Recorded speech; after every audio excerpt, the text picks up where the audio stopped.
Hey, good morning, South Central LA and world. Today I wanted to speak about the plight and challenges that Black women have within American society. So I'll be talking about the past, the present, and hopefully, we can improve upon the way that Black women are treated. So I first wanted to speak about how challenging the world has been for Black women in general. Um, but let's just start from the past. As we all know from the past, Black women did not have any agency over their own bodies, over their families, over their children, over anything. They were virtually used to basically, make more human beings in order to drive the slave machine. That is essentially what Black women were used for. They were basically used to breed more people, to feed the early American economy to where we are now. And I want to emphasize that because, in general, of course, things are not like how they were then. But if we look at how society looks at Black women currently, Black women are vilified. Black women are made to look like they are lazy. Black women are made to look like they are bad mothers. Black women are disadvantaged when it comes to employment. Black women are not believed. And if we look at the time, especially when it comes to slavery, because that's where it all started, this is where we really need to rebuild our society and how we specifically treat Black women. And I want to expand upon that. So, there's been recent events within LA County to where, a Black woman's not being believed when she basically got assaulted. And, that event did not receive as much attention as did Britney Spears' event, or Amber Heard and Johnny Depp. And I believe that's because mainstream media really doesn't cover Black women enough and the challenges that Black women go through. There are a few media outlets that do cover the challenges that Black women are faced with. There's only really few. Most of the things that we see within mass media currently, and then also reflected in society, is the vilification of Black women. That's literally, that's all we really see. And it has me really thinking that if we, go back to slavery and how things were, granted, slavery isn't happening now, I am well aware of that, we find that this system wasn't really built to support Black women. It really was not. And, going from slavery with the fact that Black women had no control over their families, their own bodies, their own mind, and then also their own spaces, we moved from slavery into the Reconstruction and through the Civil Rights Movement. Black women are not noticed enough for the contributions that they made in order for us to get to the Civil Rights Movement. There are probably hundreds of Black women, thousands at that matter, millions, that actually contributed and did a lot of the legwork in order for us to get through Jim Crow South and to fight segregation. And they're not given enough credit for it. They really are not. And, it's been specifically focusing on how things were for Black women during Jim Crow South.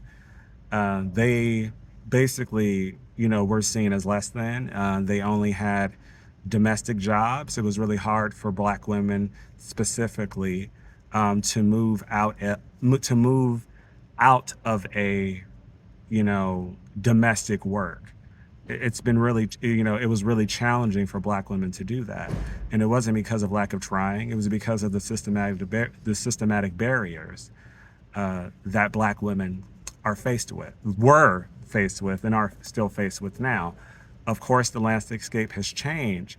But if we look at the period of Reconstruction through the Civil Rights Movement, the system was literally built to make sure Black women fail. One thing that people probably do not know is that, social services, I believe, have always been around, but they became more robust in the early 1900s. And at the beginning with social services, people really couldn't, I mean, specifically for black women, in order for you to get social services, and this was a policy put in place for mostly all people getting on welfare or whatever program there was, but people could not, for example, if being a black woman in the past, if you wanted to get on welfare, you couldn't have your husband or a spouse living with you. So that is something to where that was purposely done in order to weaken the black family. And if you reported racism and discrimination in regards to the welfare system, you were seen as crazy, and you were seen as being a troublemaker. Your experience was invalidated, and in some worst case scenarios, black women were actually institutionalized for bringing racism to light to government social service programs, and they were held for years without their will. I mean, one famous example is going to be Malcolm X's mom. She was institutionalized for, I believe, 25 years, and that's because she was challenging the system. She was stating that the social workers constantly coming up to check on her, which, back then, social workers actually came into your house without notice. I'm hoping they're not doing it now, and they actually would tear you down and dehumanize you. So with Malcolm X's mom, with her specific experience, when she would bring up the fact that she's being discriminated against, she was labeled as crazy. She was labeled that it is in her head, and therefore she was institutionalized for 25 years against her will, for bringing her real experience to people, that I'm sure they were well aware of the experiences that other black women face, including her. She was institutionalized. And then if we look at present day on how black women are valued, they're still way below what they should be making as far as, how much their white male counterparts are making. And in addition to that, black women are not believed when they say that there's domestic violence in their household. Black women are not valued with our healthcare system, because one of the many things that have been studied recently is the maternal mortality rate for black women is 3 times higher than that of her white counterpart. And what that means is that black women are 3 times more likely to die after childbirth because they are not getting the proper care that their white counterpart is getting. And, a lot of people would say, well, they need to, speak up. They need to, make sure they are going to get a second opinion about this. I would not even think that a black woman doesn't care about her health. So, in that piece, I want to gently push back, not gently, I want to strongly push back on the fact, on those folks that actually believe that black women do not value their health, because not only just for black women, but black men, and then also other people of color, when you are expressing pain to a doctor, when you're expressing, hey, I think something's wrong, you're not being listened to. And specifically bringing it back to the point for black women, for example, their prenatal care is not as good as their white counterparts. And this is not blaming, this is white women's fault. This has nothing to do with that. So if you take offense to this, then you need to do that's your problem if you take offense to this. But, I want to just emphasize on that point now, specifically targeting health, because there's multiple topics out there to where we can see how black women are valued. So I just want to just focus on that point of health, is that, the maternal mortality rate being 3 times as higher in the most richest country in the world for black women is completely unacceptable. And we need to build more resources, more, more, more safeguards to where all women are getting the proper care, when they go to the doctor, when they are having their prenatal appointments, because those things aren't being listened to. They're just being pushed to the side, and there's this false narrative that black women feel pain differently, black people feel pain differently, which is a complete dehumanization of people. That's what it is. Just because you may be highly melanated or in black or darker does not mean that you do not feel pain the same as your white counterparts. And I think it's really time for us to challenge that narrative. And it's really time for us to start believing and valuing black women when they say that, they are not being treated fairly. When they say that they're not being given the proper opportunities, because this system was literally built to make sure black women fail. And I want to just close this out by saying that black women are not failures. Black women are strong. Black women are literally the bedrock of our democracy, because they have came time and time again to encourage, the black community. And then also, they probably have influenced other communities to get out there and vote. So this is in no way saying, like, let's throw a pity party for black women.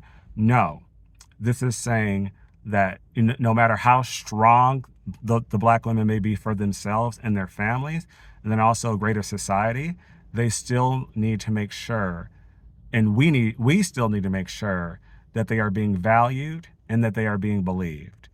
And, and I want to emphasize that on the belief part too, because, we in any way should not invalidate the experiences, of black women. No one should invalidate the experiences of black women. Black women are not here to be punching bags for quote unquote strong black men. Just because those men are successful, it does not matter. I don't care. And it's really time for us to really break outside of that. What happens in this home stays in this home, because that mentality is not only, primarily, within the black community, it's in other communities as well, but it's also in the entertainment field. A black woman should not, keep everything to herself just at the off chance that they're going to ruin the success of a successful black man. He shouldn't be doing what he is doing. And if he, in fact, in any way, assaults a black woman, if he, in fact, in any way harms a black woman, and this goes for anybody, any man that basically shoots or assaults or is abusive to a black woman should go to jail. Black women should not in any way be vilified just because they are bringing their experiences into light.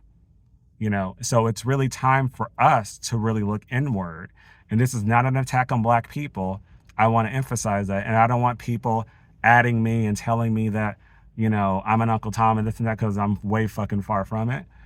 I just want us to really look inward and really try to challenge the status quo. The status quo, because, black women already have enough challenges in the world, and they need support from within our community. And I don't care how good someone may be in the hip hop world or rap or any of that, and or how, or any of it. I just don't care. We just need to believe them. And that the facts are the facts. We shouldn't be so easy to jump on a train and, vilify a woman just because she's bringing her experience to light, because, their experience matters as well.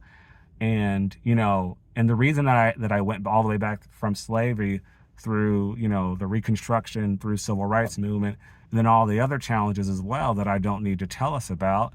For example, black women having to worry about their kids being shot by the police, or black girls being, not seen as children and being assaulted by the police, is that, multiple things can exist at the same time. And that's what we need to realize, is that it's up to us to really push back against those norms. And just because someone may be famous, your famous rapper or hip hop artist, they are not, it doesn't mean that they are in any way, you know, above being held accountable. They shouldn't be above being held accountable. And this goes for any experience, anything that has happened, basically anything that has happened in history, that you can think of to where black women were vilified for bringing things to light.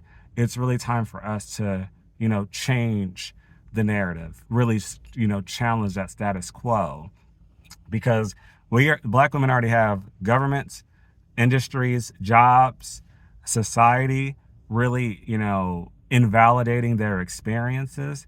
So it really doesn't need to come from within our community. So I know that was a long-winded way of getting to this answer, but I welcome the conversation. Please feel free to drop your comments below and let me know your thoughts. Because I'm not here to teach anybody. We know the experience of black women goes. I'm just trying to put some things into perspective and just really challenge the status quo. And then also, people probably would say, what does this have to do with the South Central Legacy Project? Black women are part of the legacy of South Central LA, which is why I am emphasizing this. Black women have, they are part of the very fabric of South Central Los Angeles and beyond throughout this country. And then fuck the country. Throughout the world, basically. So, that's why, I'm bringing a few issues to light, because I feel that, some issues are really close to home. And I'm going to continue to do that. I'm going to have some positive messages. Like the other day I had the be the best, oops, sorry. I had be the best version of yourself. But I also want to bring some other themes that I see throughout this life, just so we are able to challenge ourselves, just so we know, all the things that are happening and, in present day, black women not making what they deserve. The maternal mortality rate being higher, 3 times higher than their white counterparts.